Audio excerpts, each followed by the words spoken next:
Eso lo hemos invitado en momentos en que se producen muchas evoluciones de aspectos judiciales y discrepancias también en torno a la valoración, como es natural, del gobierno actual de Dina Boluarte.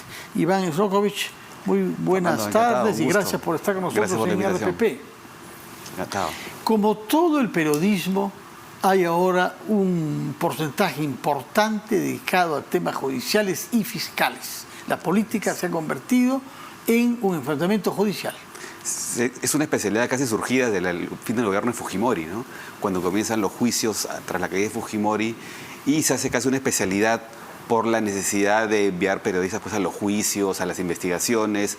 Y esto en los últimos años, con todos los gobiernos que hemos tenido y que han acabado todos judicializados, sin excepción, prácticamente el periodismo judicial es una nueva especialidad muy importante, muy fuerte, que requiere muchas fuentes. No es que un periodista lo paras un día en el Palacio de Justicia en una sede judicial y consigue información.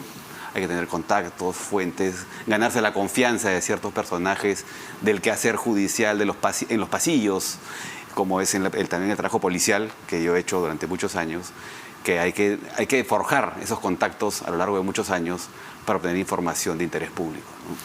Tú nos has recordado que has comenzado como periodista haciendo periodismo policial. Así es. ¿Qué diferencia hay entre el periodismo policial y el periodismo a secas? El periodismo policial yo creo que es un paso por el que deberían pasar el ideal. Si a mí me preguntasen cómo debe comenzar un periodista, por qué escalones debe subir o por cuáles debe pasar, creo que el periodismo policial es una buena forma de empezar. Es un periodismo de por sí, por definición, de calle, con un pie en la calle, en la comisaría, en hechos duros. Lima es una ciudad dura, el Perú es una ciudad dura, donde el periodista tiene que forjarse, sin perder la sensibilidad, tiene que labrar una fortaleza, labrar una rapidez y también, pese a la sensibilidad, también una frialdad para poder reportar, para poder obtener información mientras las cosas están ocurriendo. Uno llega a una situación de emergencia y puede encontrar incluso los cadáveres frente a uno, y el periodista que no está seguro de su vocación, por decirlo de alguna forma, va a salirse, va a desertar. Yo creo que es un buen filtro el periodismo policial. Yo he hecho turno madrugada también en una ciudad como Lima en los años 90. No era tan violenta como hoy, pero sí había cosas todas las madrugadas había asesinatos, había choques. O sea, el periodismo del turno madrugada, del turno de los lechuceros, como nos decían, es un turno por el cual deberían pasar los periodistas que quieren hacer carrera y buscan una proyección en su profesión. ¿Qué interés tiene un policía en darle información a un joven periodista? ¿Y cómo sabe uno que la información que le están dando es la verdadera y no es aquella que el policía quiere que usted asuma? Siempre hay un interés detrás de toda entrega de información de un periodista, ¿no? Muy pocas veces es algo netamente altruista, netamente con una motivación del todo santa. Siempre hay un interés, destacar su labor, ascender, que su comisaría es la mejor, la que descubrió al delincuente, la que hizo el mejor trabajo de inteligencia. Siempre hay eso. Y cómo saber que es una información fidedigna, eso tiene que ver mucho con lo que te mencionaba al inicio, el trabajo de fuentes. Uno ya sabe, su fuente es una fuente, para considerarla como tal, debe tener una credibilidad, debe tener un tiempo con el que uno viene trabajando, te ha demostrado que efectivamente la información que te ha proporcionado es la importante. Y está también el trabajo de uno como periodista, no ceñirse solo a lo que te envía la fuente, el dato que te da la fuente, sino corroborarlo, investigarlo y darle la vuelta y comprobar que el dato que a uno le han dado, que es lo que a veces te da la fuente nada más, es efectivamente verdadero, fidedigno. ¿Qué es lo que has podido reconstruir del rol jugado por la policía en hacer abortar el intento de golpe de Pedro Castillo? ¿Qué es lo que cupo a la policía hacer ese 7 de diciembre? Yo creo que el accionar de la policía estuvo de acuerdo a la Constitución. Luego se han sabido cosas, y eso lo voy a mencionar en una segunda parte de la respuesta a tu pregunta. Lo que hizo Castillo se consideró en flagrancia. Entonces lo que correspondía a la policía era arrestar a una persona que está cometiendo un delito frente a una pantalla, frente a una cámara y en vivo y en directo. Fue lo que hizo la policía cuando Castillo aborda su cápsula, como le llaman, de seguridad. Sube con su familia supuestamente a la Embajada de México. Castillo dice que era para dejar a su familia y regresar, pero muchos más creemos que era para esconderse en la Embajada de México. y la policía lo detiene, ¿no? En flagrancia. ¿Recibiendo órdenes de alguien o una decisión autónoma del comando policial? Y yo creo que ha sido una orden de la Fiscalía, ¿no? No sé si la policía está en condiciones. Ahí habría que ver quién dio la orden. Hasta hace poco el comandante general ha dicho que él dio la orden. Y encima, Alfaro, sí. Y él se defiende. Bueno, ante flagrancia, uno captura antes de consultar con un fiscal, porque si ves matar a él tienes que detenerlo. Claro, pero habría que ver si la orden, la iniciativa vino de él o de su segundo, que es el que estaba en funciones, porque Alfaro estaba con COVID y estaba en su despacho. Para algunos momentos él dice que no está en funciones, pero en otros momentos dice que sí está en funciones. Sí. Eso no está muy claro todavía. Pero ahí en la flagrancia intervino la policía. Habría que ver si con una orden de la fiscal de la Nación, que a los pocos minutos estaba ya en la sede de la Avenida España de la policía interrogando a Castillo, que estaba con Torres al costado, Aníbal Torres, ¿no? Fue una cosa muy rápida. Fue minutos desde que Castillo dio el mensaje, salió por la puerta de Desamparados y enrumbó por la avenida Wilson hacia San Isidro, que es donde está la sede de la Embajada de México, ¿no? Entonces, ahí queda por aclarar quién dio la orden a los policías que estaban en el carro de Castillo, que eran su escolta, gente de su confianza también, porque hemos visto que todos eran chotanos o gente muy cercana a él, la que finalmente lo detiene y lo lleva desde el cruce con España, con Wilson, la antigua embajada de Estados Unidos, hacia la avenida España, donde está la sede policial. Ahora, hay una pregunta que una novela policial como la que te gusta jugaría un rol crucial.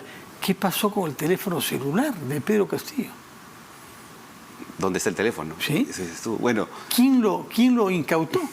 Habría que ver dónde está el teléfono. Y recordemos también que Castillo, y creo que desde un inicio de su gestión, se ha sabido que él, como ya siendo presidente de la República, el primer funcionario público de este país, usaba un teléfono a nombre de un tercero, de un cuarto y de un quinto. Pedía con frecuencia a gente de su entorno. Sí, pero él tenía uno consigo. Sí. Si es un hombre inteligente, cosa que habría que probar, se lo dio a su esposa. Y ella siguió con eso en la Embajada de México. No sabemos si eso es lo que hizo antes de separarse. Sí, pero normalmente uno guarda el celular hasta para ir a la policía por si acaso hay alguna necesidad. Entonces, si eso sucedió, ¿a dónde puede dar? Con una fuente. Ese teléfono debe ser pues un manjar para los fiscales y para los periodistas también, ¿no? De acuerdo. Bueno, entre tanto, él está en Nadiroes, como sabemos, y un porcentaje importante de los peruanos, de los lectores del diario El Correo en sus ediciones regionales, sobre todo porque en Lima poco, creen que él no ha cometido un golpe de Estado, que más bien se ha cometido un golpe de Estado contra él, que es la tesis que en efecto lo repercute a nivel internacional López Obrador y Gustavo Petro.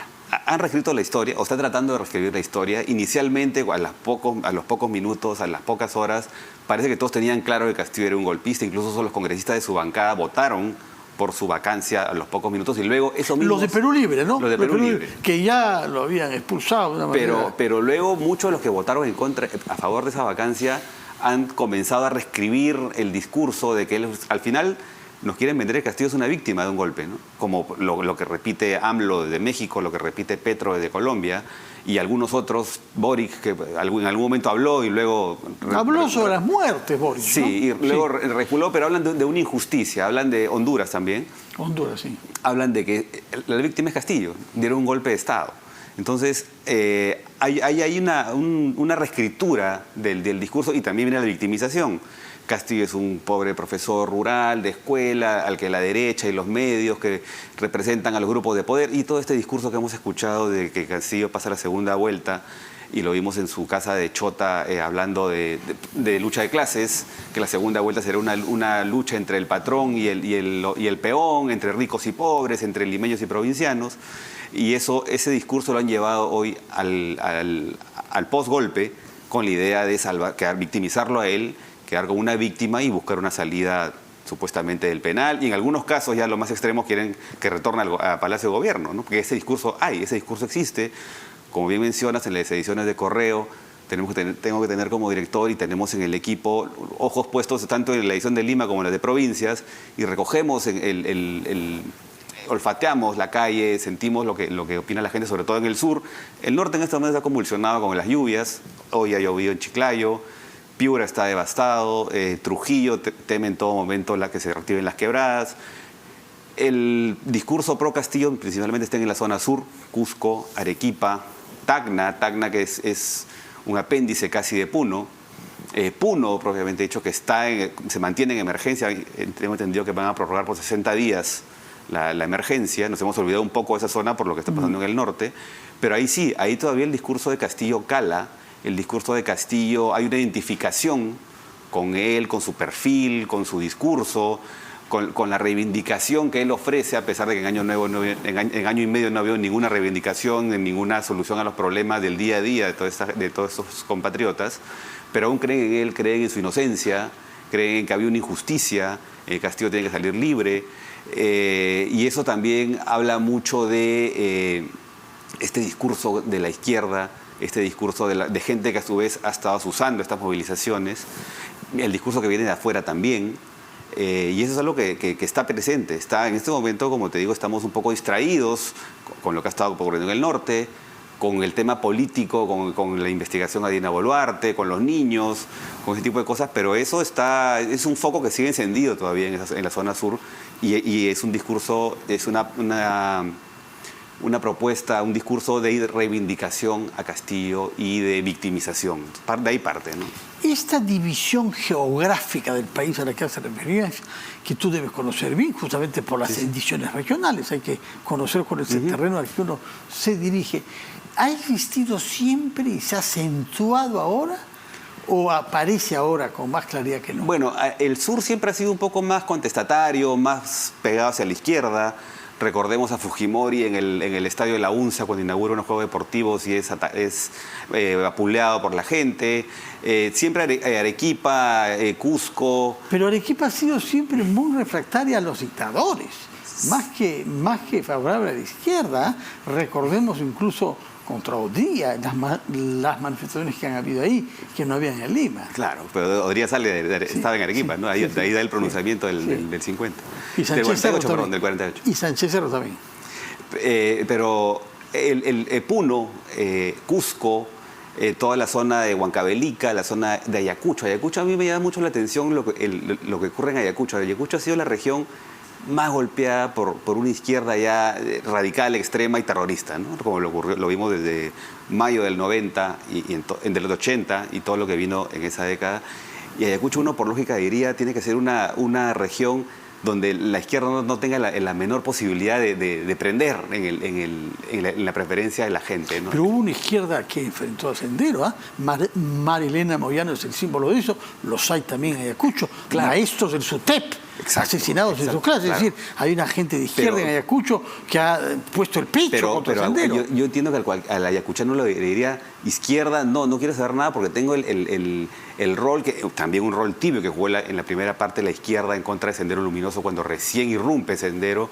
En el Congreso lo vimos también. Hay unas imágenes ahí de los diputados de izquierda, cuál era su postura frente a los primeros ataques de Sendero, ¿no? Pero hay esa es la zona. El cambio al norte. El norte está más orientado, es más una Lima pequeña. Yo he vivido en el norte, en Trujillo, he estado mucho tiempo en Piura también, como parte cuando era director de correo en el norte, y es una Lima pequeña, más citadina, más pensando en el trabajo, no tiene tantas complicaciones ideológicas, es más...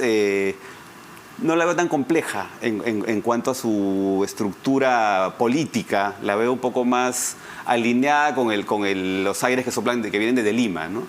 Lo podemos ver en Trujillo, lo podemos ver en Chiclayo, lo podemos ver en Piura. Y así se ha desarrollado en todos estos años y por eso no prendió mucho, no caló mucho las jornadas de violencia que se hubo en el sur, salvo en algunas partes de Virú, del sur, Chao, en el sur de Trujillo, entre Trujillo y Chimbote, que hubo unos bloqueos, pero no vimos en las plazas de Piura, ni en la plaza de Trujillo, que es inmensa, ni en el centro de Chiclayo, no vimos lo que sí vimos en el sur. ¿Qué pasó con la figura de Dina Boluarte? Primera mujer que llegaba a la presidencia, primera persona quechua hablante que ejerce después de mucho tiempo. No sé si el mariscal Agustín Gamarra hablaba quechua, él era cusqueño, dicen que sí, pero en fin, no hay constancia. Y de pronto su tasa de aprobación es baja. No parece tan baja si la compara una con el Congreso, pero en fin, es casi injusto comparar con el Congreso. Tiene 6% de aprobación a nivel nacional. Dina Boluarte se le atribuye el Instituto de Estudios Peruanos 17%, ¿no? Pero ¿por qué ha perdido, si alguna vez lo tuvo, aceptación Dina Boluarte? Yo creo que hay muchos de los que se oponen a Dina Boluarte, su desaprobación es casi 71%, la desaprobación, es porque ella se ha alejado de donde salió, ¿no? Ella venía con Castillo, una mujer de izquierda. Recordemos cuando en los consejos de ministros centralizados cantaba justicia con sus polleras, sus faldas. Estaba del otro lado donde está ahora, ¿no? Y cuando ella toma el gobierno, el 7 de diciembre en la tarde, luego de la captura de Castillo, ella hace un viraje, arma un gabinete que no tenía nada que ver con lo que uno podría pensar de una mujer quechohablante de izquierda que había sido elegida por Perú Libre. Y a los pocos días comienzan estas movilizaciones, estas manifestaciones, comienzan a aparecer los primeros fallecidos durante el mes de diciembre, la segunda quincena. Hay una especie de tregua entre Navidad y Año Nuevo, y el 4 de enero comienza nuevamente la violencia. Luego viene la reacción de la policía, la reacción del ejército, y hemos llegado a la alarmante cifra de más o menos 60 fallecidos en estas movilizaciones, y eso obviamente tiene un costo político que creo que se traduce en estos resultados de encuestas, a lo que se suma los desastres naturales, donde había una falta de reacción también del Estado, quien haya estado en el gobierno, porque es lo que ella ha encontrado, y luego viene lo que estamos viendo ahora, problemas judiciales a raíz de testimonios de señores que se agravan, ¿no? Viene las declaraciones de Shimabukuro, no solo declaraciones de Shimabukuro, sino muestra algunas evidencias. Ante lo que reacciona mal ella, ¿no? Sí, simplemente como Castillo diciendo es una campaña que viene de la Diroes, que es la peor respuesta que ha podido dar. Ahora tiene una investigación que se le ha abierto, creo que es una investigación pertinente, es una investigación, porque ya durante la gestión de Castillo y cuando entró la actual fiscal, se rompió ese tabú de que el presidente no puede ser investigado cuando esté en funciones. Con Castillo se hizo. Entonces, si seguimos la misma línea y siendo coherentes, cabría felicitar esta apertura de investigación a la fiscal.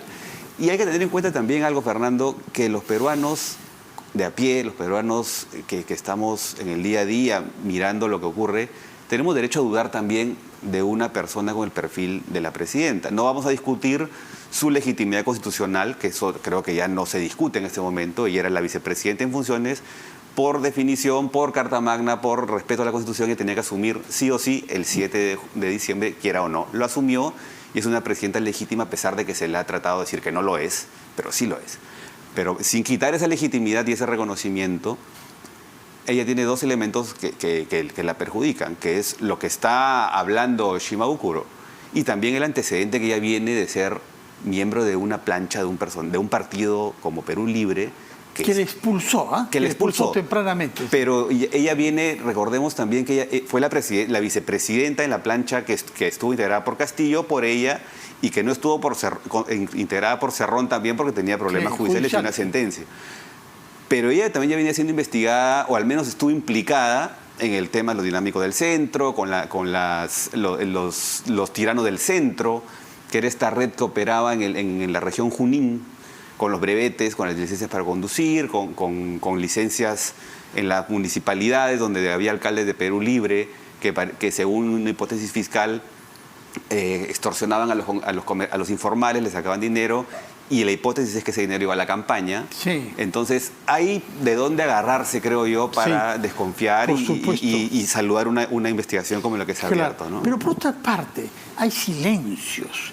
Se han esforzado en los últimos días en elaborar un plan de gobierno, aparentemente hasta el año 26. En esta reunión con los primeros ministros lo han mostrado. Pero si el ministro de Educación, Óscar Becerra, habla de las manifestantes aymaras y dice que ni animales hacen eso, no hay reacción ni siquiera de parte del Ministerio de la Mujer. Luego hemos visto a la ministra de la Mujer, precisamente a propósito de la quemada, dar consejos a las mujeres para que acojan bien a sus enamorados. No hay reacción de la parte de Dina Boluarte ni del primer ministro. clausuran el Museo de la Memoria, supuestamente por faltas técnicas, que depende del Ministerio de Cultura, financiar eso y velar por eso. Las gestiones se han hecho desde el año 15 para tener ese certificado que perdió vigencia ese año. Iniciativa lanzada por Mario Vargas Llosa, que fue el primer presidente de la comisión el año 10, condecorado por la señora Boluarte, condecorado por el alcalde de Lima. Y esa obra impulsada por Mario Vargas Llosa se clausuró, y ni una palabra, ni de la presidenta Boluarte, ni del primer ministro Otárola. Sí, hay mucha incoherencia en este gobierno, no se sabe cuál es su rumbo, parece que dispara para todos lados en el día a día. Se habla también de discusiones dentro del gabinete. En cualquier momento había el rumor hace poco de que a Otárola lo cambiaban, que discutía mucho con la presidenta. Es un gobierno que definitivamente no tiene un norte, es un gobierno que camina a lo que surge en el día a día. La emergencia, creo, del norte y de las lluvias del ciclón Yaku ha demostrado que es un gobierno donde hay mucha improvisación. Repito, no hay un norte en este gobierno. Mandan aviones, habría que ver cómo están repartiendo eso, porque nosotros nos venden la imagen de la carga subiendo al avión y bajando del avión, pero ¿dónde está? ¿Dónde llega? ¿Cómo se reparte? ¿Con quién se reparte? Hay coordinación con los alcaldes, con los gobernadores, que no siempre son los mejores para ese tipo de cosas. Entonces, lo del Museo de la Memoria ha sido clamoroso, donde la Municipalidad de Miraflores cierra el local. El Ministerio de Cultura se compromete a levantar las observaciones hechas por la autoridad municipal, pero no hay una reacción más allá de eso, ¿no? También ante lo que dijo el ministro, no ha habido un cambio de ministro, estos que han generado estos problemas. Mencionaste al de Educación, mencionaste la de la mujer, ahora hemos puesto el caso de Cultura.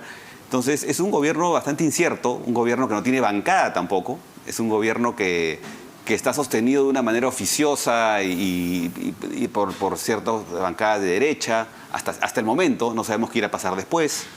Entonces es un gobierno un poco precario, ¿no? Bastante precario, diría yo. Ahora, hay un punto que aparece en las regiones fuertemente y que ha dado lugar a un debate nacional de los más interesantes, que es qué hacer para mejorar la calidad de la obra pública, la calidad, la eficiencia y la rapidez. Y ha surgido esta idea de una autoridad específica que eventualmente asuma secciones que hay en varios ministerios. Usted ha vivido en el norte, nos ha recordado, y lo de Chavimochique es un escándalo, y lo del río Piura es un escándalo, y las quebradas de Trujillo es otro escándalo. ¿Hay alguna expectativa en que esta agencia, que es una de las pocas ideas que ha lanzado este gobierno en términos de gestión, pueda prosperar? Yo creo que después de lo que hemos visto con la autoridad para la reconstrucción con cambios, va a ser muy difícil que los peruanos creamos o tengamos esperanza en que situaciones como estas puedan ser corregidas de verdad. Luego del niño costero del 2017, que ocurrió justo por estos días de fines de marzo que reventó el río Piura, se creó esta entidad con mucha expectativa, muchos recursos, mucha coordinación, pero al final supuestamente esas obras debieron lucirse en una crecida de los ríos como la que hemos visto ahora, muy pocos años después, y ha sido un desastre. Ha sido un desastre, nos ha demostrado que eso no ha caminado no porque faltó plata, porque plata ha habido, no es como otras épocas que somos un país pobre, no tenemos dinero para hacer defensas, para encauzar los ríos, para hacer puentes o badenes que eviten esa situación. No, esto ha sido un tema netamente de gestión. Yo hice una columna hace poco en el diario sobre Acuña, por ejemplo. Acuña salió hace poco a lamentarse, a decir que era un desastre.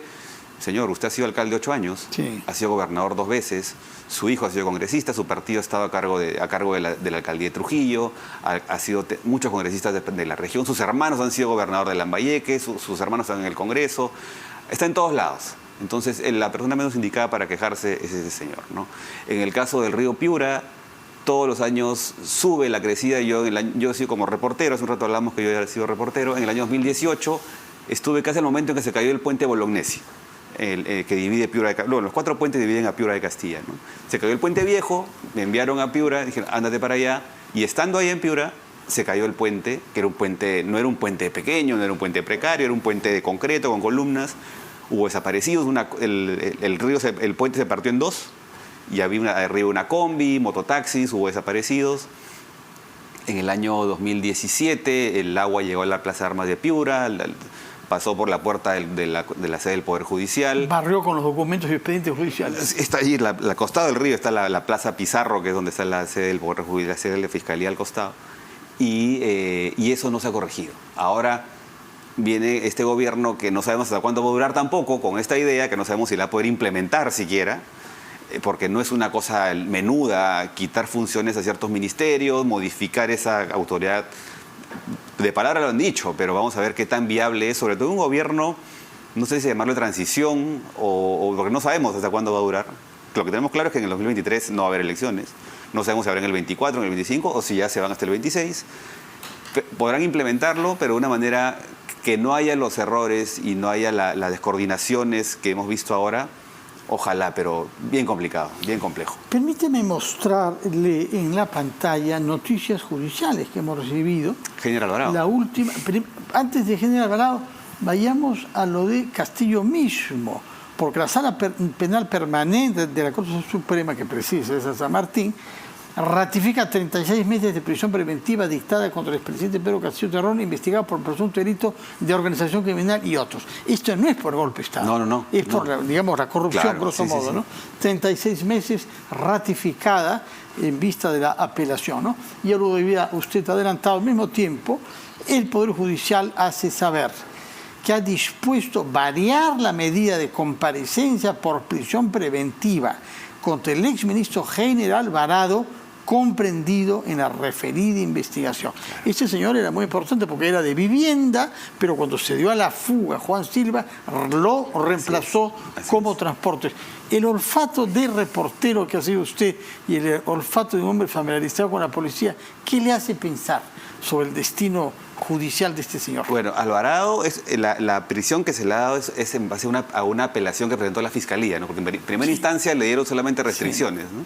Y ahora la Fiscalía apeló y ahora la Suprema ha dicho, ok, te doy la razón, este señor se va con prisión preventiva, ¿no? El señor sabe mucho, sabe bastante. Recordemos a Marrufo, que fue la persona que comenzó a hablar precisamente horas antes de Castillo, del golpe. Caiga, sí. Primero con un intento de golpe porque mucho se dice, cuando uno habla del golpe del 7 de diciembre, quiso cerrar el Congreso, ¿no? Sí, lo quiso cerrar, pero también quiso tomar la justicia por completo. Habló de la Fiscalía, el Poder Judicial, y la Junta Nacional de Justicia, y el Tribunal Constitucional. O sea, él iba a ser su juez y su fiscal, ¿no? De los casos que él tiene, ¿no? Porque él iba a manejar todo, porque no había otra alternativa de que lo tome para dárselo a otra persona o dárselo a la oposición. Eso es un absurdo. Él lo iba a manejar. Entonces, cuando dicen que no es un dictador o que intentó ser un dictador, no nos centremos solo en el Congreso, que es muy desprestigiado, lo que quieran, pero también era el sistema de justicia. Y eso es lo que trató de hacer Castillo. General Alvarado es una persona que sabe bastante, quizá tanto como Silva, porque los dos focos de corrupción han sido transportes con Silva, principalmente, porque hubo otros ministros también, y entre ellos, y el otro era vivienda. Eran los dos focos donde también hay mucho dinero, mucha obra pública, muchos recursos, muchos organismos descentralizados, Provía descentralizado, ahí estaba la corrupción.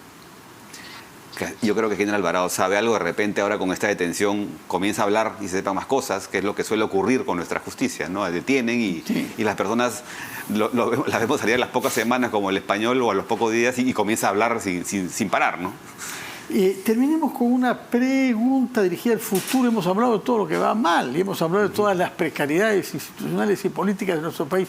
¿Qué está germinando de bueno? ¿Dónde ve usted iniciativas? ¿Dónde ve entusiasmo? ¿Dónde ve usted juventud cronológica, pero también de actitud y de ideas en nuestro país? Yo creo que en el ámbito privado, en el emprendimiento, no tanto depender del Estado, de los políticos, creo que eso es muy desprestigiado. No creo que muchos jóvenes, lamentablemente, porque la política debería captar a los mejores ciudadanos, en el caso de las municipalidades a los mejores vecinos, en el caso del Congreso a los mejores representantes de cada región. Eso que no se está viendo, yo creo que los jóvenes con mayor esperanza, con mayor posibilidad, con mayor vocación por dar a su comunidad, no van a ir por el lado de la política, creo que van a ir por el lado del emprendimiento, de la iniciativa privada, del estudio, de la formación. Yo creo que sí hay esperanza, pero no en el campo político porque está muy, al menos en un buen tiempo. Quizá hay un cambio generacional después, donde hay una lavada de cara. Difícil querer en eso porque cada vez el Congreso es peor. Cuando queremos que no puede ser peor, viene uno peor, lamentablemente.